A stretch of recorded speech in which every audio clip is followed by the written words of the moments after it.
With that, I'd like to recognize Congresswoman Bass from California, the author of this, one of the authors of this legislation, and again thank her for her advocacy on behalf of foster children and foster families. For how long does the gentleman yield? For 5 minutes. The gentlelady from California is recognized. Thank you. Mr. Speaker, I rise today in strong support of Senate Bill 3472, the Uninterrupted Scholars Act, a bill that will help foster children achieve educational success. First, I want to thank Chairman Klein and Ranking Member Miller for their support of this bill and their ongoing dedication to improving outcomes for foster youth throughout the nation.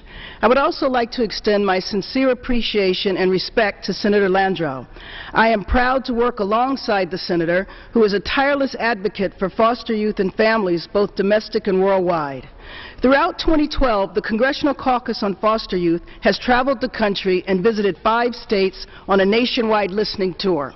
We heard from youth, families, and community leaders about the best practices and challenges facing the child welfare system. In Miami, Florida, at the invitation of Congressmembers Alcee Hastings and Frederica Wilson, we learned about a common-sense, no-cost legislative fix that would have a significant and positive impact on hundreds of thousands of foster children across the country. After we returned to Washington, I joined my fellow co-chairs of the Congressional Caucus, Representatives Marino, McDermott, Bachman, and a number of other members of the caucus to introduce the bipartisan Uninterrupted Scholars Act. This bill will address the concerns raised in Florida by providing youth with the support they need to avoid problems like inappropriate course placement and lost credits upon changing schools.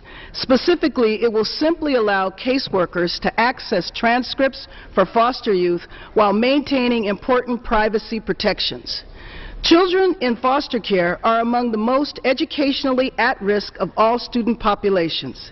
Because of the abuse and neglect of foster youth have experienced in their young lives, they often face physical and emotional challenges that interfere with their learning and negatively impact their educational outcomes. For example, the average child in foster care goes to 3 to 5 high schools.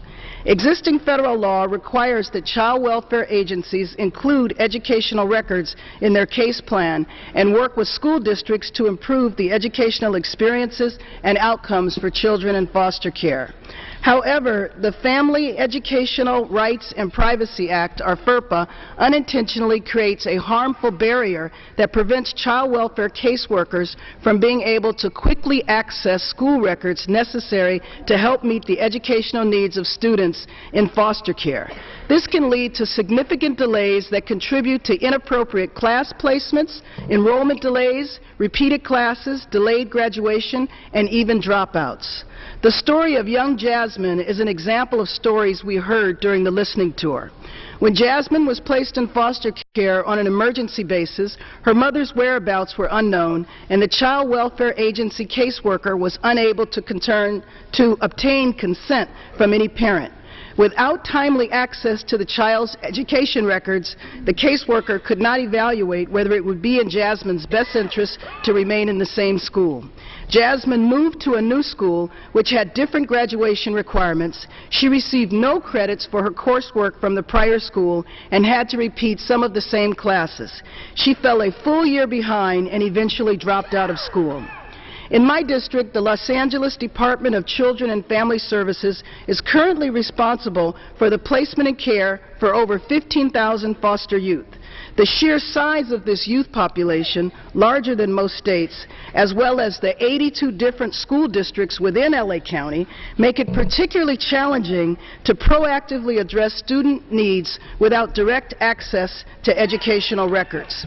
Another example from the listening tour when we were in LA is Vanessa, a 5th grader who has a similar story.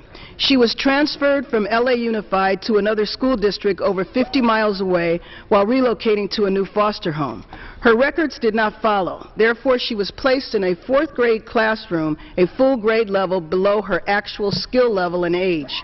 She consistently cried at meetings with teachers. She eventually advocated for herself, and her classes were transferred, but in the meantime, she missed 2 months of fifth grade.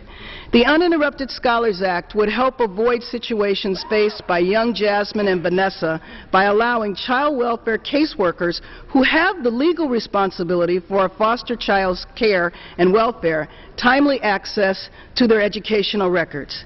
At the same time, this bill protects and preserves the educational privacy rights of students and parents that we all want to safeguard.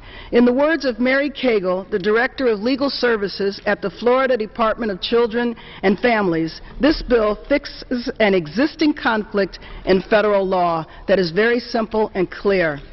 The Uninterrupted Scholars Act is endorsed by dozens of nationwide organizations, including the National Foster Parents Association, the National School Boards Association, Child Welfare League of America, and many others. Today I stand with my bipartisan, bicameral colleagues in the Congressional Caucus on Foster Youth to ask for your support as well. We have a responsibility to foster youth and children who we have removed from their parents' care, youth who we promise to keep safe and help to succeed. The Uninterrupted Scholars Act will help us keep this promise. Thank you, and I yield back the balance of my time.